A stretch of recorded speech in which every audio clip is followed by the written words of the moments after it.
Salute സോദരരെ.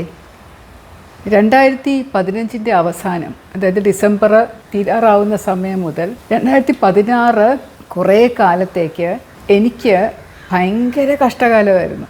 ഇതൊരു 7.5 ശനിയെന്നോ കണ്ടക ശനിയെന്നോ ഒക്കെ പറയാവുന്നതിനേക്കാളും ഭീകരമായിട്ടുള്ള ഒരു അവസ്ഥയിലൂടെയാണ് ഞാൻ കടന്നു പോയത്. ഔദ്യോഗികമായി എന്തെങ്കിലും പ്രശ്നം ഉണ്ടാകുമ്പോൾ നമുക്കത് സ്വകാര്യ ജീവിതത്തിലും വല്ലാതെ അലയടിക്കുമല്ലോ. ഒരുപാട് കഷ്ടകാലങ്ങളിലൂടെ കടന്നു പോയിട്ടുള്ള ഒരു ജീവിതമായിരുന്നു എൻ്റേത്.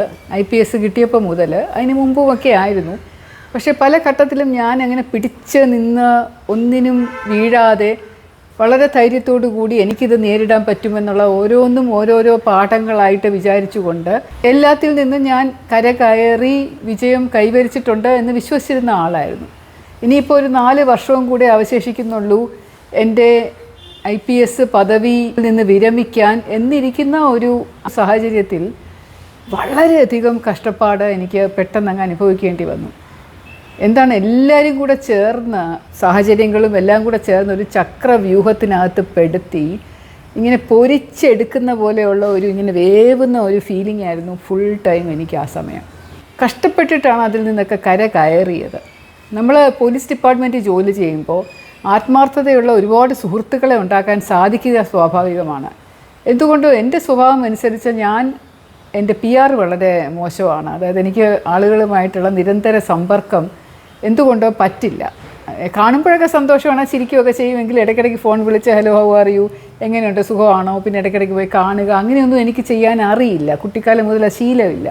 അതുകൊണ്ട് നല്ല സുഹൃത്തുക്കൾ ഉണ്ടെങ്കിൽ പോലും ഞാൻ അവരെ അങ്ങനെ പ്രോത്സാഹിപ്പിക്കാറില്ലായിരുന്നു കാര്യമായിട്ട്. ചിലരൊക്കെ ഇപ്പോഴും നന്നായിട്ട് ആത്മാർത്ഥമായിട്ടൊക്കെ തുടരുന്നുണ്ട്. മറ്റ് ചില സുഹൃത്തുക്കളെ ഞാൻ ആത്മാർത്ഥതയുണ്ടെന്ന് കരുതിയവരെ ചതിച്ചിട്ട് പോവുകയും ചെയ്തിട്ടുണ്ട്.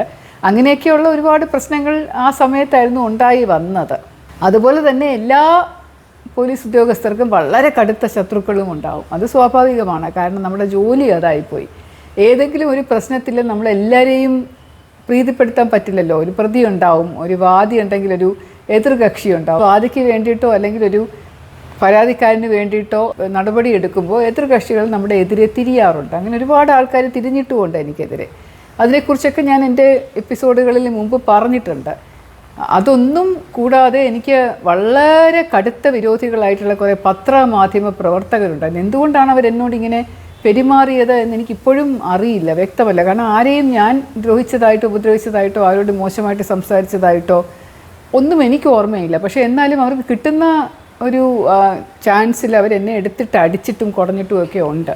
അപ്പോൾ എല്ലാം കൂടെ ചേർന്ന് നോക്കുമ്പോൾ ഒരു വലിയ കഷ്ടകാലമായിട്ടാണ് എനിക്ക് ആ സമയത്തെ തോന്നിയിരുന്നത്. 2015 അവസാനം സ്റ്റേറ്റ് ക്രൈം റെക്കോർഡ്സ് ബ്യൂറോയിൽ എന്നെ ADGP ആയിട്ട് പോസ്റ്റ് ചെയ്തപ്പോൾ ഞാൻ എന്തൊക്കെയാണ് അവിടെ ഇരുന്ന് ചെയ്തത് എന്നുള്ളത് ഞാൻ കഴിഞ്ഞ വീഡിയോയിൽ നിങ്ങളോട് സൂചിപ്പിച്ചിരുന്നല്ലോ. കുറച്ച് മാസങ്ങളേ ഉള്ളൂ എന്നുണ്ടെങ്കിലും ഞാൻ ആത്മാർത്ഥമായിട്ട് കഷ്ടപ്പെട്ടാണ് ജോലി ചെയ്തത്. വളരെയധികം റിപ്പോർട്ടുകൾ ജനനന്മയ്ക്കായിട്ട് എഴുതി കൊടുക്കുകയും തുണ എന്ന് പറയുന്ന ഒരു സൗഹൃദ പോർട്ടൽ ജനങ്ങൾക്കായിട്ട് തുറന്നു കൊടുക്കുകയും ആധുനികവൽക്കരണം വലിയ നല്ല രീതിയിൽ നടത്തുകയും ഡിജിറ്റൽ ഗാലറികൾ ഉണ്ടാക്കുകയും ഒക്കെ, അങ്ങനെ ഒരുപാട് കാര്യങ്ങൾ ഞാൻ അവിടെ നിന്ന് ചെയ്തിരുന്നു. ഇതിൻ്റെയൊക്കെ തിരിച്ചടിയാണോ എന്നറിയില്ല. അതോ ഇനി എൻ്റെ പ്രൊമോഷൻ ഡ്യൂ ആയിട്ടിരിക്കുന്നത് തടയാൻ വേണ്ടിയിട്ടാണോ എന്നറിയില്ല. അതോ ഇനി പുതിയ സർക്കാർ മാറി വരുമ്പോൾ എനിക്ക് നല്ല പോസ്റ്റിംഗ് ഒന്നും കിട്ടരുത്, അതോടെ അതിന് മുമ്പായിട്ട് തളർത്തി കിടത്തണം എന്നുള്ള ഒരു വാശി കൊണ്ടാണോ, അതോ സ്വതസിദ്ധമായ അസൂയ കൊണ്ടാണോ, എന്തുകൊണ്ടാണോ എന്നറിയില്ല. SCRBയിൽ ഇരിക്കുമ്പോൾ തന്നെ വേറൊരു പരാതിയും കൂടെ എനിക്കെതിരെ ഉയർന്നു വന്നു. അത് പരാതിയല്ല, ഒരു വിജിലൻസ് കേസാണ്, ഒരു FIR വരികയായിരുന്നു ചെയ്തത്. അപ്പോൾ ശ്രീലേഖ അഴിമതിക്കാരി, ശ്രീലേഖ IPSനെതിരെ ഒരു വിജിലൻസ് കേസ് എന്ന് പറഞ്ഞ് പത്രങ്ങളിലൂടെ വലിയ പ്രാധാന്യം കിട്ടിയ ഒരു സംഭവമായിരുന്നു അത്. വിഡ്ഢിത്തം നിറഞ്ഞ ഒരു പരാതിയായിരുന്നു അതിൻ്റെ പശ്ചാത്തലം. ട്രാൻസ്പോർട്ട് കമ്മീഷണറായിട്ട് ഞാൻ ജോലി നോക്കുമ്പോൾ നമ്മുടെ ആത്മാർത്ഥത കൊണ്ട്, അതായത് നമ്മുടെ ഡിപ്പാർട്ട്മെൻറ്റിന് വേണ്ടി ഒരുപാട് കാര്യങ്ങൾ ചെയ്യണം എന്നൊക്കെയുള്ള തീരുമാനം എടുക്കുമ്പോൾ പലപ്പോഴും റിസ്ക് എടുക്കേണ്ടതായിട്ട് വരികയും പലരോടും നമുക്ക് രൂക്ഷമായ സംസാരിക്കേണ്ട രീതി വരികയും ഒക്കെ ചെയ്യാറുണ്ട്. പ്രൈവറ്റ് ബസ് ഓപ്പറേറ്റേഴ്സ് അസോസിയേഷൻ്റെ പ്രസിഡൻ്റായിരുന്ന ഒരു ജോൺസൺ പടമാടൻ എന്നുള്ള വ്യക്തിക്ക് എന്തുകൊണ്ടോ എന്നോട് ഭയങ്കര വിരോധമായി.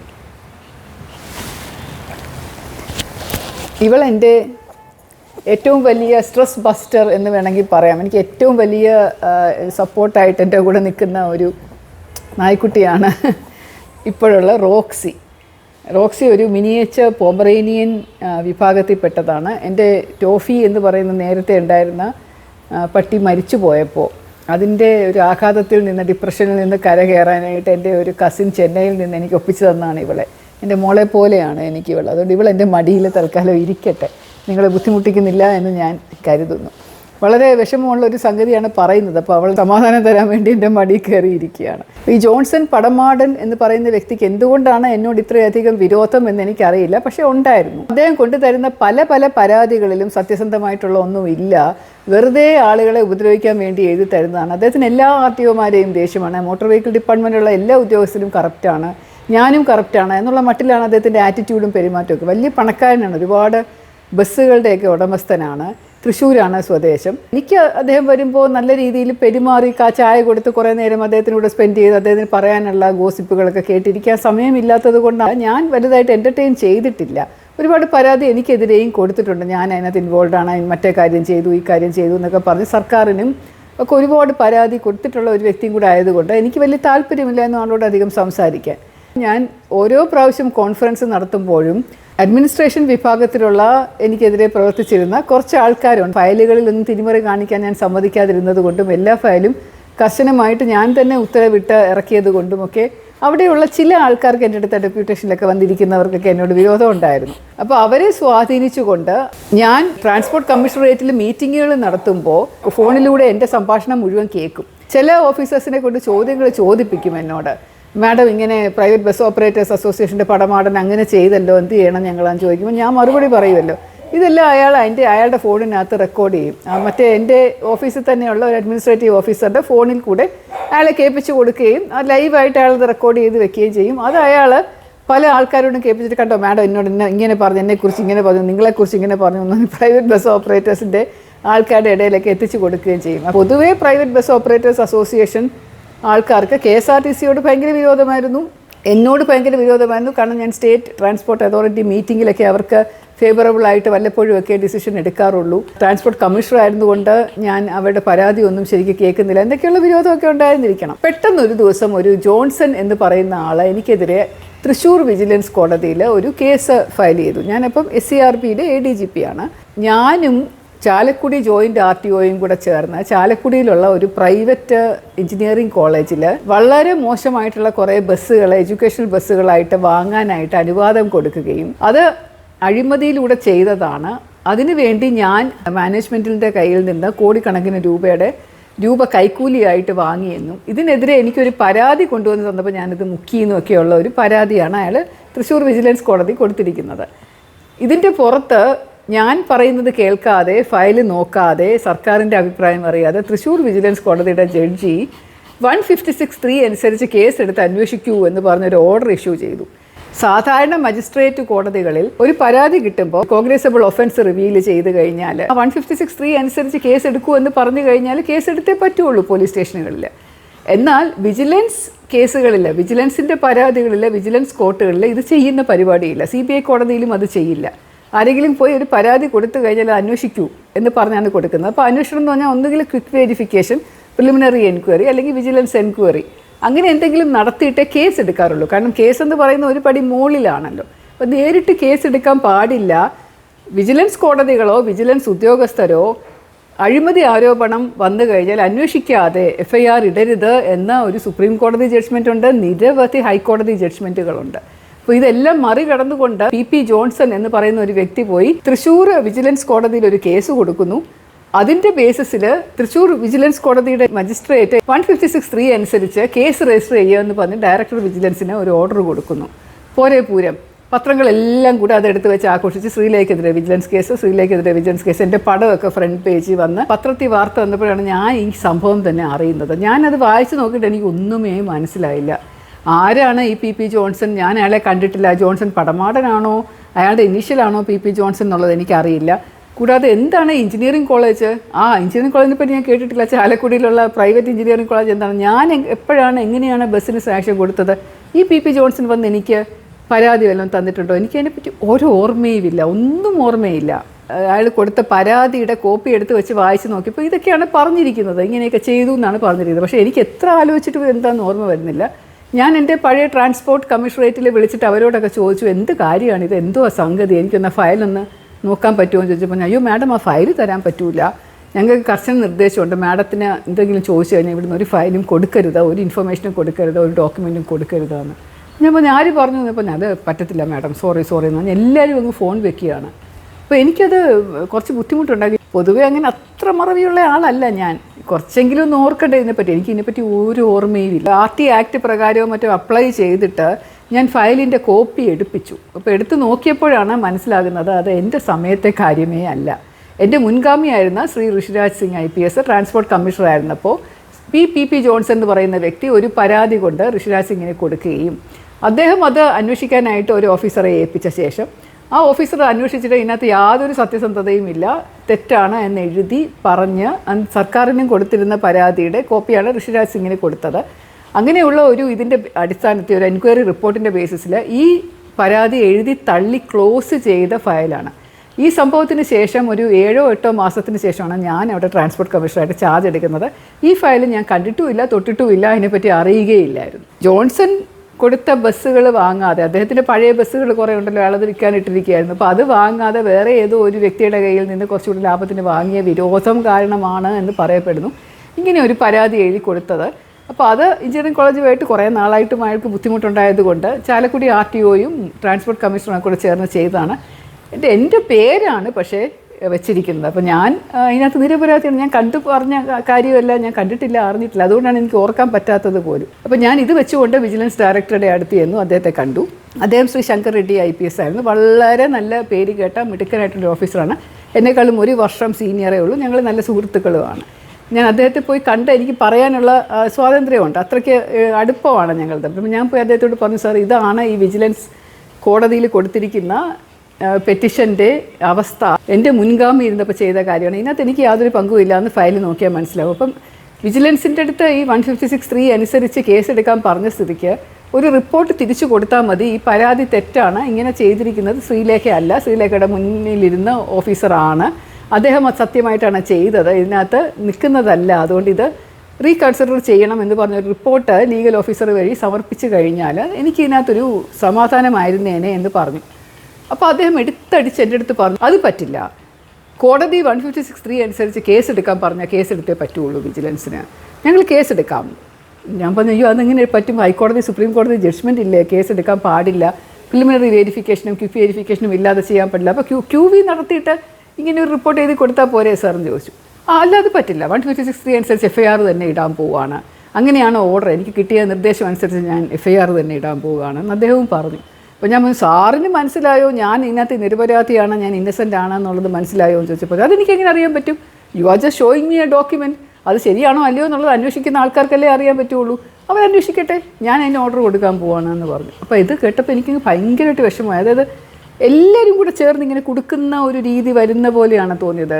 ട്രാൻസ്പോർട്ട് കമ്മീഷണറേറ്റ് ഫയൽ കിട്ടുന്നില്ല, അതിനു വേണ്ടി നെട്ടോട്ടം, പിന്നെ പോയി വിജിലൻസ് ഡയറക്ടറോട് പറഞ്ഞപ്പോൾ അദ്ദേഹം സമ്മതിക്കുന്നില്ല, കോടതി ഇങ്ങനെ പെട്ടെന്ന് എടുത്തു ചാടി ഒരു ഓർഡർ ഇഷ്യൂ ചെയ്യുന്നു.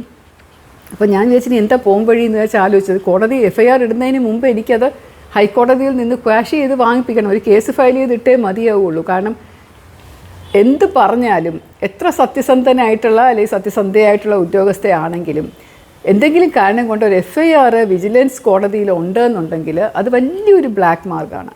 ആ സമയത്ത് എനിക്ക് 30 വർഷത്തോളം സർവീസ് ആയിട്ടുണ്ട്.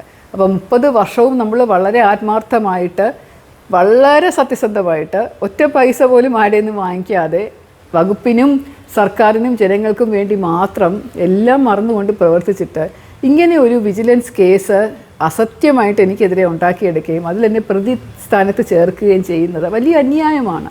എനിക്ക് വരാൻ പോകുന്ന പ്രൊമോഷനെ അത് ബാധിക്കും, എൻ്റെ എംപാനൽമെൻറ്റിനെ ബാധിക്കും. പിന്നെ എന്ത് വന്നാലും ഒരു അടുത്ത സർക്കാർ മാറി വന്നാൽ തന്നെ ഒരു നല്ല പോസ്റ്റിംഗ് എനിക്ക് കിട്ടണമെന്നുണ്ടെങ്കിൽ ആ വിജിലൻസ് കേസിലെ പ്രതിയല്ലേ വേണ്ട എന്ന് പറഞ്ഞ് മാറ്റിവെക്കാൻ സാധ്യതയുണ്ട്. അതിനകത്ത് പ്രതിസ്ഥാനത്തല്ല എന്ന് മനസ്സിലായാൽ പോലും ആ കേസ് എഴുതി തീരുന്നത് വരെ അത് വേണമെന്ന് വെച്ചാൽ എൻ്റെ റിട്ടയർമെൻറ്റ് വരെ നീട്ടിക്കൊണ്ടു പോകാൻ പറ്റുകയും ചെയ്യും. അതുവരെ ഞാൻ ഒരു അഴിമതി കേസിലെ പ്രതി എന്നുള്ള ആ ഒരു ഇമേജിൽ ഞാനിങ്ങനെ നിൽക്കേണ്ടി വരും. അപ്പോൾ അതുകൊണ്ട് ഞാൻ ഹൈക്കോടതിയിൽ പോകാൻ തന്നെ തീരുമാനിച്ചു. എറണാകുളത്ത് പെട്ടെന്ന് പോയി ഈ ഫയലുകളും എല്ലാം എടുത്തുകൊണ്ട് പോയി. ഞാൻ അവിടെ ശ്രീ MK ദാമോദരൻ അദ്ദേഹത്തെ കണ്ടു. ഞാൻ ആദ്യമായിട്ടാണ് അദ്ദേഹത്തെ കാണുന്നത്, ഇതിനു മുമ്പ് ഞാൻ കണ്ടിട്ടില്ല. പക്ഷേ എന്തുകൊണ്ടും എൻ്റെ മനസ്സിലൊരു വിശ്വാസം പോലെ എനിക്ക് തോന്നി, അദ്ദേഹം ഹൈക്കോടതിയിൽ നല്ല നല്ല കേസുകൾ നടത്തി ജയിച്ചിട്ടുള്ള വ്യക്തിയാണ്, സത്യസന്ധനാണ്, അദ്ദേഹം തീർച്ചയായിട്ടും എന്നെ സഹായിക്കും എന്നുള്ള നിലയിൽ ഞാൻ പോയി അദ്ദേഹത്തിൻ്റെ ഓഫീസിൽ പോയി അദ്ദേഹത്തെ കണ്ടു. അദ്ദേഹത്തിന് കുറച്ച് പ്രായമായിരിക്കുന്ന സമയമായിരുന്നു. അപ്പോൾ അദ്ദേഹത്തിൻ്റെ ഒരു കമ്പനിയുണ്ട്. അപ്പോൾ അദ്ദേഹത്തിൻ്റെ ഒരു സണ്ണിലോ ഗിൽബർട്ട് അഡ്വക്കേറ്റ് ഉണ്ട്. അവരുമൊക്കെ ചേർന്നാണ് എന്നെ സഹായിച്ചത് അതിനകത്ത്. എന്തായാലും പെട്ടെന്ന് കാര്യങ്ങൾ അദ്ദേഹം ഗ്രഹിച്ചു. കണ്ടപ്പോൾ തന്നെ മനസ്സിലായി ഇത് ശരിയാണല്ലോ, ഇങ്ങനൊരു പരാതി കൊടുക്കുന്നതും ഇങ്ങനെ കോടതി ഒരു ഇഷ്യൂ ചെയ്യുന്നതും ശരിയല്ലല്ലോ, എന്തിൻ്റെ ബേസിസിലായിരിക്കും അത് ചെയ്തത്, എന്തായാലും നമുക്ക് ഹൈക്കോടതിയിൽ കോൺടെസ്റ്റ് ചെയ്യാമെന്ന് പറഞ്ഞു. അദ്ദേഹം ഉടനെ തന്നെ പെട്ടെന്ന് തന്നെ ഹൈക്കോടതിയിൽ ഒരു അപ്പീൽ ഫയൽ ചെയ്തു ഇതിനെതിരെ. അപ്പം വൺസ് ദാറ്റ് ഈസ് ഡൺ, അതായത് ഹൈക്കോടതിയിലെ ഒരു താഴോട്ടുള്ള കോടതിയുടെ ഒരു അപ്പീൽ ഫയൽ ചെയ്താൽ പിന്നെ FIR ഇടാൻ പറ്റില്ല, അത് പെൻഡിങ്ങിൽ വെക്കണം അതിൻ്റെ ഉത്തരവ് കേൾക്കുന്നത് വരെ. അപ്പം അങ്ങനെ ഒരു ചെറിയ ഒരു റിലീഫ് എനിക്ക് കിട്ടി. ഹൈക്കോടതി അതൊരു 2 ആഴ്ചയ്ക്കകം തന്നെ കേസ് ഫയൽ സ്വീകരിക്കുകയും അത് അന്വേഷിച്ച് നോക്കി പെട്ടെന്ന് ഒറ്റ നോട്ടത്തിൽ ഹൈക്കോടതി ജഡ്ജി പറഞ്ഞു CTC, അതായത് ഞാൻ ചാർജ് ടേക്കിംഗ് സർട്ടിഫിക്കറ്റ് എന്ന് പറഞ്ഞ ഒരു സർട്ടിഫിക്കറ്റും കൂടെ അതിൻ്റെ കൂട്ടത്തിൽ വെച്ചിരുന്നു, ഇന്ന ദിവസമാണ് ഞാൻ ചാർജ് എടുത്തത് എന്ന്. അപ്പോൾ ആ CTC കണ്ടു കഴിഞ്ഞാൽ തന്നെ അറിയാൻ പറ്റും ഞാൻ ഋഷിരാജ് സിംഗിൻ്റെ കയ്യിൽ നിന്ന് ചാർജ് എടുത്തതിൻ്റെ ഡേറ്റ്, PP ജോൺസൺ കൊടുത്ത പരാതിയിൽ അതിൻ്റെ കോപ്പി അതിനകത്തുണ്ട്, അതിൻ്റെ ഡേറ്റ് അവർക്ക് കണ്ടാൽ മനസ്സിലാവും അതിനേക്കാളും 6 മാസം 7 മാസം മുമ്പുള്ളതാണ് എന്നുള്ളത്. അപ്പോൾ രണ്ടും കൂടെ നോക്കിയാൽ തന്നെ അറിയാൻ പറ്റും ശ്രീലേഖയെ 1-ാം പ്രതിസ്ഥാനത്ത് വെച്ചിരിക്കുന്നത് തെറ്റാണെന്ന്. കൂടാതെ പരാതിക്കകത്ത് 1-ാം പ്രതിയുടെ സ്ഥാനത്ത് ട്രാൻസ്പോർട്ട് കമ്മീഷണർ കേരള എന്ന് എഴുതിയതിൻ്റെ മുകളിൽ പേന കൊണ്ട് ശ്രീലേഖ എന്ന് മലയാളത്തിൽ എഴുതി ചേർത്തിരിക്കുകയാണ്. അപ്പോൾ അതുകൊണ്ട് അത് പിന്നീട് ചിന്തിച്ചെടുത്തതാണ്. വെറുതെ ട്രാൻസ്പോർട്ട് കമ്മീഷണർ എന്ന് പറഞ്ഞാണ് അദ്ദേഹം കൊടുത്തിരുന്നതെന്നുണ്ടെങ്കിൽ അന്നത്തെ ട്രാൻസ്പോർട്ട് കമ്മീഷണർക്കെതിരെ ആയിരുന്നതിന് എൻക്വയറി വരിക. പക്ഷേ മനഃപൂർവ്വം ഇത് ശ്രീലേഖ എന്ന് പറഞ്ഞ് ഇങ്ങനെ ഒരു ചുരുപ്പിട്ടിട്ട് അതിൻ്റെ മുകളിൽ എഴുതി ചേർത്ത് കൈകൊണ്ട് എഴുതി ചേർത്തിരിക്കുന്നത് കണ്ടപ്പോൾ തന്നെ ഹൈക്കോടതിക്ക് മനസ്സിലായി ഇതിനകത്ത് എന്തോ കുഴപ്പമുണ്ട് എന്നുള്ളത്. കൂടാതെ ഈ PP ജോൺസനെ അറിയാൻ പാടില്ലാഞ്ഞിട്ടൊന്നുമല്ല, അയാൾ എന്നെ കണ്ടിട്ടില്ല എന്നുള്ളത് അയാൾക്കും അറിയാം. അയാൾ ഋഷിരാജിനാണ് പരാതി കൊണ്ട് കൊടുത്തതെന്നുള്ളത് അയാൾക്ക് നല്ലപോലെ അറിയാം. അപ്പോൾ തീർച്ചയായിട്ടും എന്തോ പ്രലോഭനത്തിൻ്റെ പുറകിൽ ആരോ പറഞ്ഞ ശേഷമാണ് അയാൾ അത് ശ്രീലേഖ എന്നുള്ള എൻ്റെ പേര് അതിനകത്തോട്ട് കയറ്റിയിരിക്കുന്നത് എന്നുള്ളത് വളരെ വ്യക്തമാണ്. അപ്പോൾ അതുകൊണ്ട് മനഃപൂർവ്വം എന്നെ ഹരാസ് ചെയ്യാൻ വേണ്ടി കൊടുത്തിരിക്കുന്ന പരാതിയാണെന്ന് പറഞ്ഞാൽ ഹൈക്കോടതി വിജിലൻസ് കോടതിയുടെ ഉത്തരവ് ക്വാഷ് ചെയ്യുകയും അതായത് തള്ളിക്കളയുകയും വളരെ നല്ല ഒരു പാരഗ്രാഫ് ഹൈക്കോടതിയുടെ ഓർഡറിൽ വരികയും ചെയ്തു. ഇത് വെക്സേഷ്യസ് പെറ്റിഷൻ, അതായത് എന്നെ ബുദ്ധിമുട്ടിക്കുന്ന ഉപദ്രവിക്കുന്ന ഒരു പെറ്റിഷൻ ആയതുകൊണ്ട് complainant has every right to approach the concerned court for filing damages suit എന്നുള്ളത്. മനഃപൂർവ്വമായിട്ട് എന്നെ അപമാനപ്പെടുത്തണം എന്നുള്ള ഉദ്ദേശത്തോടു കൂടി ചെയ്ത ഒരു പരാതിയായിട്ട് ഹൈക്കോടതി ജഡ്ജിക്ക് തോന്നിയത് കൊണ്ട് എനിക്ക് ഏതെങ്കിലും കോടതിയിൽ പോയി മാനനഷ്ടത്തിന് കേസ് ഫയൽ ചെയ്യാനുള്ള എല്ലാ അവകാശവും അധികാരവും ഉണ്ടായിരിക്കുന്നതാണ് എന്നുള്ളൊരു ഓർഡർ. ഇതിനു മുമ്പ് ഹൈക്കോടതി ഇങ്ങനൊരു ഓർഡർ ഇഷ്യൂ ചെയ്തിട്ടില്ല. ആദ്യമായിട്ടാണ് ഇതുപോലെ മാനഹാനി കേസ് ഫയൽ ചെയ്യൂ, നിങ്ങളെ സപ്പോർട്ട് ചെയ്യാനായിട്ട് ഹൈക്കോടതി ഉണ്ട് എന്നുള്ള മട്ടിലൊരു കൺസോലേഷൻ പോലെ തരുന്നത്. അത് വലിയൊരു ആശ്വാസമായി എനിക്ക്. അപ്പോൾ ഞാൻ MK ദാമോദരൻ സാറിനെ പോയി കണ്ട് നന്ദിയൊക്കെ പറഞ്ഞ് ഞാനൊരു ചെക്ക് എഴുതി കൊടുത്തു, ചെറിയ എമൗണ്ടിൻ്റെ, എന്നാലും ഒരു ചെക്ക് എഴുതി എൻ്റെ സമാധാനത്തിന് വേണ്ടി അദ്ദേഹത്തിന് കൊടുത്തപ്പം അദ്ദേഹം അതെടുത്ത് വച്ച് വായിച്ച് നോക്കിയിട്ട് പറഞ്ഞു എന്താ ഇത്, ശരി, ശ്രീലേഖയെ പോലെയുള്ള ഒരു ഉദ്യോഗസ്ഥയുടെ കയ്യിൽ നിന്ന് ഞാൻ പൈസ ഒന്നും വാങ്ങിക്കില്ല, അത് വലിയ തെറ്റാണെന്ന് അദ്ദേഹം ചെക്ക് എനിക്ക് തിരിച്ച് തരികയും ചെയ്തു. അപ്പോൾ ഞാൻ പറഞ്ഞാൽ സാർ വാങ്ങിക്കുക, ഞാൻ സന്തോഷമായിട്ട് തരുന്നതാണ്, ഇത്രയും കഷ്ടപ്പെട്ട് ചെയ്തതല്ലേ, പറഞ്ഞു ഒരു കഷ്ടപ്പാടും ഇല്ലായിരുന്നു, ഇതിനകത്ത് ന്യായം മുഴുവൻ ശ്രീലേഖയുടെ കയ്യിലാണ്, ഞാൻ പൈസ അതിനകത്ത് വേണ്ടി വാങ്ങിച്ചാൽ അത് എൻ്റെ തെറ്റാവും, അതുകൊണ്ട് തീർച്ചയായിട്ടും ഞാൻ വാങ്ങിക്കില്ല, നിങ്ങളിൽ കുറച്ച് പേരെയൊക്കെ എനിക്ക് ഇഷ്ടമാണ് കേട്ടോ എന്നൊക്കെ അദ്ദേഹം പറഞ്ഞത് എനിക്ക് ഭയങ്കര ഒരു നല്ല അനുഭവമായിട്ട് ഇപ്പോഴും ഞാൻ ഓർക്കാറുണ്ട്. അത് ഞാൻ എന്തായാലും തിരിച്ചു വന്നു, ഇതിനെപ്പറ്റി ആലോചിച്ചു, ഞാൻ വിചാരിച്ചു തീർച്ചയായിട്ടും മാനനഷ്ട കേസ് ഫയൽ ചെയ്യണം, കാരണം ഇയാളെന്നെ അത്രയ്ക്കങ്ങ് ദ്രോഹിച്ചല്ലോ, ഭയങ്കരമായിട്ട് വിഷമിച്ചല്ലോ. അപ്പോൾ അതുകൊണ്ട് ഞാൻ വേറൊരു അഡ്വക്കേറ്റിനെ നോക്കി തപ്പി കണ്ടുപിടിച്ച് എനിക്ക് വളരെ മിടുക്കനായിട്ടുള്ള അഡ്വക്കേറ്റിനെ കിട്ടി. അഡ്വക്കേറ്റ് അനന്ത പത്മനാഭൻ എന്ന് പറഞ്ഞ് തിരുവനന്തപുരത്ത് പത്മനാഭസ്വാമി ടെമ്പിളിൻ്റെ അടുത്താണ് അദ്ദേഹത്തിൻ്റെ ഓഫീസ്. അപ്പോൾ അദ്ദേഹത്തെ ഞാൻ പോയി കാണുകയും ഞാൻ ഈ കേസ് മുഴുവൻ പറയുകയും ചെയ്തു. അപ്പോൾ അദ്ദേഹം തീർച്ചയായിട്ടും മാനനഷ്ട കേസ് ഫയൽ ചെയ്യണം, തിരുവനന്തപുരത്താണ് ഫയൽ ചെയ്യേണ്ടത്, കാരണം എവിടെയാണോ വാദി അവിടെയാണ് കോടതിയിൽ പ്രൈമറി ജൂറിസ്ഡിക്ഷൻ ഉള്ളത്, ഞാൻ ഫയൽ ചെയ്യാമെന്ന് പറഞ്ഞാൽ അദ്ദേഹം എന്നെ അതിന് സഹായിച്ചു.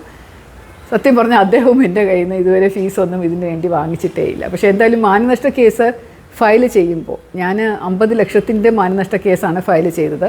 അത്രേ പറ്റുള്ളൂ, കാരണം അതിൻ്റെ ഒരു 10% തുക നമ്മൾ കെട്ടിവെക്കണം കോടതിയിൽ. അപ്പോൾ അതുകൊണ്ട് 5 ലക്ഷം രൂപ എനിക്ക് കെട്ടിവെക്കേണ്ടി വന്നു. അങ്ങനെ മാനനഷ്ട കേസ് ഫയൽ ചെയ്ത് ഈ PP ജോൺസൻ്റെ പ്രോപ്പർട്ടി എന്തോ കുറച്ച് ഇത്രയും വിലയുള്ളത് മറ്റോ അറ്റാച്ച് ചെയ്ത് വെക്കുന്ന പ്രൊസീജിയർ വരെ ആയി. അങ്ങനെ കുറച്ച് നാളെടുത്തു, അതിങ്ങനെ നീണ്ടു പോയി. അപ്പോൾ ഞാനിങ്ങനെ ഓരോ പ്രാവശ്യവും അതിൻ്റെ പുറകെ നടക്കുകയും ഓരോ കാര്യങ്ങൾ ചെയ്യുകയാണ്. അതോടൊപ്പം ഞാൻ ഈ നേരത്തെ പറഞ്ഞ ജോലികളും ഒക്കെ ചെയ്യുന്നുണ്ട്. അതിൻ്റെ ഇടയിൽ കൂടിയാണ് 2016 ഇലക്ഷൻ കേരളത്തിൽ വന്നത്.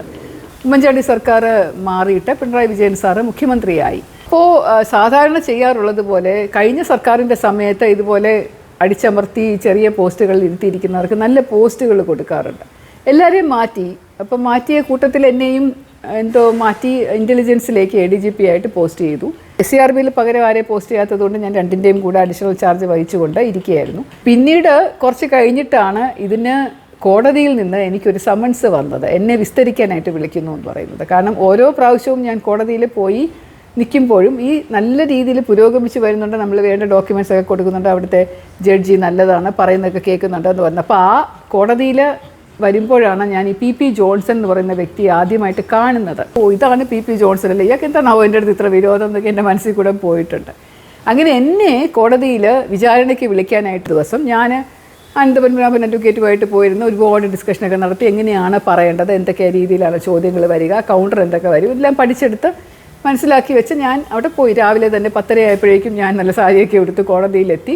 അവിടെ ചെന്നു, അവിടെ ബെഞ്ചിൽ ഞാനിരുന്നു. ജഡ്ജി വന്ന് കയറി 11 ആയപ്പോഴേക്കും കേസുകൾ വിളിച്ചപ്പോൾ അതിൻ്റെ കൂട്ടത്തിൽ എൻ്റെ കേസും കൂടെ വിളിച്ചു. അപ്പോൾ ഞാൻ പ്രതീക്ഷയായിട്ടിരിക്കണം ഇപ്പോൾ എന്നെ വിളിക്കും. ജോൺസണും വക്കീലും ഒക്കെ അവിടെ ഇരിപ്പുണ്ട്. അപ്പോൾ ജഡ്ജി വന്ന് അവിടെ ഇരുന്ന ശേഷം ഞങ്ങളുടെ കേസ് വിളിച്ചിട്ട് നമ്മളെ നോക്കാതെ നേരെ ജോൺസൻ്റെ വക്കീലിനെ നോക്കിയിട്ട് പറഞ്ഞു, നിങ്ങൾ ഫയൽ ചെയ്ത ആ ആപ്ലിക്കേഷൻ അത് ഇന്ന് കൺസിഡർ ചെയ്യാമല്ലേ എന്ന് പറഞ്ഞു. അപ്പോൾ ഞാൻ അനന്തപത്മനാഭനെ വിളിച്ചിട്ട് ചോദിച്ചു, എന്ത് ആപ്ലിക്കേഷൻ ചോദിച്ചു.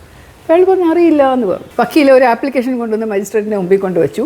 മജിസ്ട്രേറ്റ് അത് നോക്കിയിട്ട് പറഞ്ഞു, ഒരു ഒബ്ജക്ഷൻ ഫയൽ ചെയ്തിട്ടുണ്ട് ഇതിനകത്തെ പ്രതി, ഈ കോടതിയിൽ ഈ കേസ് നിലനിൽക്കില്ല, ഇതിൻ്റെ സംഭവം നടന്നിരിക്കുന്നത് ചാലക്കുടിയാണ്, തൃശ്ശൂർ വിജിലൻസ് കോടതിയിൽ ഫയൽ ചെയ്ത കേസുമായതുകൊണ്ട് ഇവിടെ മാനനഷ്ട കേസ് നിൽക്കില്ല, അതുകൊണ്ട് അത് തള്ളുന്നു എന്ന് പറഞ്ഞ് അയാൾ അതങ്ങ് തള്ളി. അപ്പോൾ ഞാൻ അറിയാതെ അങ്ങ് എണീറ്റ് പോയി. എൻ്റെ അഡ്വക്കേറ്റും ചാടി എണീറ്റിട്ട് your honour that is not correct എന്ന് മറ്റേ പറഞ്ഞപ്പം അടുത്ത കേസ് വിളിക്കുക എന്ന് പറഞ്ഞ് അദ്ദേഹം ഞങ്ങളെ ഇഗ്നോർ ചെയ്തു ടോട്ടലായിട്ട്. എനിക്കൊന്നും മനസ്സിലായില്ല. അനന്തപത്മനാഭൻ എന്നോട് പറഞ്ഞു, ബാബ വെളി വന്ന് നമുക്ക് നോക്കാമെന്ന് പറഞ്ഞു. അങ്ങനെ ഞങ്ങൾ വെളിയിൽ ഇറങ്ങി. ഞാൻ ചോദിച്ചു എന്ത് പറ്റിയപ്പോൾ എനിക്കറിയില്ല എന്താ പറ്റിയതെന്ന്, കണ്ടുപിടിക്കണം, ഇത് തെറ്റാ പറഞ്ഞത്, നമുക്ക് ഹൈക്കോടതിയിൽ അപ്പീൽ കൊടുക്കണം എന്നൊക്കെ പറഞ്ഞു. അപ്പം അല്ല, ഇത് ഇങ്ങനെ ഒരു കാര്യത്തെപ്പറ്റി അറിയാമെന്ന് ഞാൻ അറിഞ്ഞില്ല, ഇപ്പോഴാണ് ആദ്യമായിട്ട് ഫയൽ ചെയ്യുന്നത്. മജിസ്ട്രേറ്റ് ഇങ്ങനെ പറയാൻ കാരണം എന്താണെന്ന് എനിക്ക് മനസ്സിലായില്ല. കാരണം നമ്മുടെ ഭാഗത്താണ് കറക്റ്റ്, ഇതാണ് ശരി.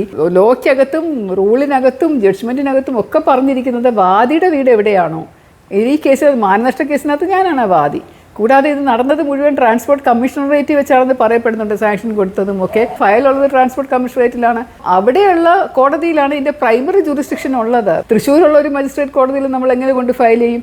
ഇത് PP ജോൺസൺ തൃശ്ശൂർ താമസിക്കുന്നത് കൊണ്ട് അയാളുടെ കൺവീനിയൻസിന് വേണ്ടിയിട്ട് അയാൾ കൊടുത്തിരിക്കുന്നതായിരിക്കാം. അപ്പോൾ അയാൾക്ക് ഇതുവരെ വരാനുള്ള ബുദ്ധിമുട്ട് ഒഴിവാക്കാൻ വേണ്ടി ആയിരിക്കാം എന്നൊക്കെയുള്ള മട്ടിൽ അഡ്വക്കേറ്റ് പറയുകയും ചെയ്തു. അപ്പോൾ ഞാൻ നമുക്ക് അന്വേഷിക്കാവോ എന്താ ഇങ്ങനെ ജഡ്ജി ചെയ്യാൻ കാരണം. ജഡ്ജി അല്ല, ശരിക്കും മജിസ്ട്രേറ്റാണ് ആൾ. 2-3 ദിവസമൊക്കെ കഴിഞ്ഞപ്പോൾ എൻ്റെ അഡ്വക്കേറ്റ് വിളിച്ചിട്ട് എൻ്റെ അടുത്ത് പറഞ്ഞു, അത് ബെഞ്ച് ക്ലാർക്കിനോട് ഞാൻ സംസാരിച്ചപ്പോൾ ബെഞ്ച് ക്ലാർക്ക് എൻ്റെ അടുത്ത് പറഞ്ഞു, അന്നത്തെ ദിവസം രാവിലെ ഈ കേസിൻ്റെ എൻ്റെ സ്റ്റേറ്റ്മെൻറ്റ് എടുക്കാനായിട്ട് തയ്യാറെടുത്ത് തന്നെയാണ് ഇരുന്നിരുന്നത്. പക്ഷേ കോടതിയിലേക്ക് വരുന്നതിന് തൊട്ട് മുമ്പായിട്ട് അദ്ദേഹത്തിനൊരു ഫോൺ കോൾ വന്നു മജിസ്ട്രേറ്റിന്. ബിഷപ്പ് ഹൗസിൽ നിന്നായിരുന്നു കോൾ വന്നത്. അപ്പോൾ അത് കുറച്ച് സമയം സംസാരിച്ച ശേഷം അദ്ദേഹം അങ്ങ് കുറച്ചൊക്കെ അപ്സെറ്റൊക്കെ ആയിട്ട് എന്തൊക്കെയൊക്കെ പറയുന്നത് കേട്ടു ബെഞ്ച് ക്ലാർക്ക് എന്ന് പറഞ്ഞു. അപ്പോൾ അതിൻ്റെ ബേസിസിലായിരിക്കാം ചിലപ്പോൾ ഇത് ജോൺസന് ഫേവറബിളായിട്ട് ഒരു ഓർഡർ ഇഷ്യൂ ചെയ്തത്.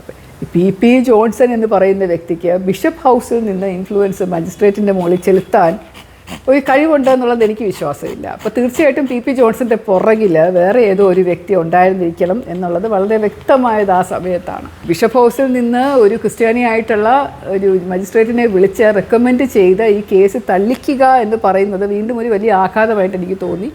എന്തായാലും ഞാൻ അഡ്വക്കേറ്റ് പറഞ്ഞനുസരിച്ച് ശരി നമ്മൾ ഹൈക്കോടതിയിൽ പോയി അപ്പീൽ ഫയൽ ചെയ്യാം എന്ന് പറഞ്ഞ് അങ്ങനെ അപ്പീൽ ഫയൽ ചെയ്തിട്ടെങ്കിലും എനിക്ക് ഓരോ ദിവസം കൂടുന്തോറുമ്പോൾ ഇതിങ്ങനെ നമ്മുടെ മനസ്സിൽ കിടന്നിങ്ങനെ വേവുകയാണ് ഈ കാര്യം. അപ്പോൾ നമ്മൾ എന്താ വേണ്ട എൻ്റെ 6-7 മാസമായിട്ട് എൻ്റെ 5 ലക്ഷം രൂപ വെറുതെ ഇങ്ങനെ കോടതിയിൽ കിടക്കുകയാണ്. അതിനി എന്താണ് തിരിച്ച് കിട്ടുമോ, ബാങ്കിലിട്ടിരുന്നെങ്കിൽ എത്ര പലിശ കിട്ടിയേനെ, ഞാൻ എന്തിനാണ് ഇതിൻ്റെ പുറകെ ഇങ്ങനെ നടക്കുന്നത്. ആ സമയത്താണ് ഞാൻ ഈ സ്പിരിച്വലായിട്ട് മെഡിറ്റേഷനും അതുമൊക്കെ തുടങ്ങിയത്. അപ്പോൾ ഇങ്ങനെ ഇരിക്കുമ്പോഴൊക്കെ എനിക്ക് തോന്നും, ഫൊർഗീവ് വിട്ടേരെ ക്ഷമിച്ചുകള പോട്ടെ ജോൺസന് നന്മ വരട്ടെ എന്ന് പ്രാർത്ഥിക്കുക എന്നൊക്കെയുള്ള ചിന്തകളാണ് എൻ്റെ മനസ്സ് മുഴുവനും വരുന്നത് വീണ്ടും. അപ്പോൾ ഞാൻ പിന്നെ വക്കീലിനെ പോയി കണ്ടിട്ട് പറഞ്ഞു, നമുക്കിത് വിഡ്രോ ചെയ്യാം, എനിക്ക് ആ കാശെങ്കിലും തിരിച്ച് കിട്ടിയാൽ കൊള്ളാം, എനിക്ക് വേണ്ട, മതിയായി എന്ന് ഞാൻ പറഞ്ഞു. അപ്പോൾ പക്ഷേ ഹൈക്കോടതിയിൽ ഫയൽ ചെയ്തിരിക്കുന്നുണ്ട്, ഹൈക്കോടതിയുടെ സാക്ഷൻ ഇല്ലാതെ വിഡ്രോ ചെയ്യാൻ പറ്റത്തില്ല, കോംപ്രമൈസ് പെറ്റീഷൻ ഫയൽ ചെയ്യണം എന്ന് പറഞ്ഞു. അങ്ങനെ ജോൺസനെ വിളിച്ച് വരുത്തി കോംപ്രമൈസ് പെറ്റീഷൻ ഫയൽ ചെയ്ത് രണ്ടുപേരും കൂടെ ഒപ്പിട്ട്. അന്ന് ഞാൻ ജോൺസനോട് ചോദിച്ചു എന്താ ഇതിൻ്റെ ഉദ്ദേശം ചോദിച്ചപ്പോൾ അയാൾ പറഞ്ഞു, എനിക്ക് തെറ്റുപറ്റിയതാണ്, മാഡത്തിൻ്റെ പേര് അറിയാതെ അങ്ങ് എഴുതിപ്പോയതാണ്, എനിക്ക് ഓർമ്മയില്ലായിരുന്നു എന്നൊക്കെയുള്ള മട്ടി പറഞ്ഞു. അയാളുടെ പുറകിൽ ആരെങ്കിലും ഉണ്ടെന്നോ ഇത് അയാൾ മനഃപൂർവ്വം ചെയ്തതാണെന്നോ ഒന്നും അയാൾ എന്നോട് പറഞ്ഞില്ല. ഹൈക്കോടതിയിൽ വളരെ അതിശയമായിട്ട് ചോദിച്ചു, തീർച്ചയാണോ ഇത് രജിസ്ട്രാറിൻ്റെ മുമ്പിൽ വെച്ചിട്ടോ മറ്റോ ആണ് നമ്മൾ കോംപ്രമൈസ് പെറ്റീഷൻ ഒപ്പിടുന്നത്, തീർച്ചയാണോ ഇത് 50 ലക്ഷം രൂപ കിട്ടാവുന്ന ഒരു സാഹചര്യമാണ് ഇത് എന്നിട്ടാണോ ഈ വിഡ്രോ ചെയ്തുകൊണ്ട് പോകുന്നത് എന്നുള്ള മട്ടിൽ അദ്ദേഹം സംസാരിച്ചപ്പോൾ ഞാൻ പറഞ്ഞു പൈസയെക്കാളും ഒക്കെ പ്രധാനമാണ് മനസ്സമാധാനം, അതുകൊണ്ട് എനിക്ക് വേണ്ട, എനിക്ക് സമാധാനമായിട്ട് ജോലി ചെയ്ത് റിട്ടയർ ചെയ്ത് ഇരുന്നാൽ മതി, അതുകൊണ്ട് ഞാൻ വിഡ്രോ ചെയ്യുകയാണ് എന്ന് പറഞ്ഞ് ഞാൻ ഒപ്പിട്ട് കൊടുത്ത് അങ്ങനെ കേസ് പിൻവലിച്ചു. പിന്നെ അവസാനം എനിക്ക് ആ പൈസ തിരിച്ചു കിട്ടുകയും ചെയ്തു നമ്മുടെ ആദ്യത്തെ കോടതിയിൽ നിന്ന്. ജോൺസനോട് ഇപ്പോഴും എനിക്കൊരു വിരോധമില്ല, മാപ്പ് കൊടുത്തിരിക്കുകയാണ്. അതിൻ്റെ പുറകിൽ നിന്ന വ്യക്തികളോടും എനിക്ക് വിരോധമില്ല, സ്നേഹം മാത്രമേ ഉള്ളൂ. എല്ലാവർക്കും നന്മ വരട്ടെ എന്ന് പ്രാർത്ഥിക്കുന്നു. എന്തായാലും ഈ ഒരു സംഭവം നിങ്ങളോട് പങ്കുവെക്കേണ്ട കാര്യമാണ്. കാരണം എൻ്റെ ജീവിതത്തിൽ വളരെയധികം എന്നെ ബുദ്ധിമുട്ടിച്ച ഒരു സംഭവത്തിൽ കൂടെ ഞാൻ കടന്നുപോയി കരകയറി രക്ഷപ്പെട്ട് പിന്നെയും ഒരു സമാധാനത്തിൻ്റെ പാതയിലൂടെ പോയ ഒരു സംഭവമായതുകൊണ്ടാണ് പങ്കുവെച്ച്. പക്ഷേ ഇവിടെ തീർന്നില്ല, അത് പിന്നെയും തുടർന്നു. ഈ ബുദ്ധിമുട്ടുകൾ വീണ്ടും വീണ്ടും വീണ്ടും വന്നുകൊണ്ടിരുന്നു. അതേക്കുറിച്ച് അടുത്ത പ്രാവശ്യം പറയാം.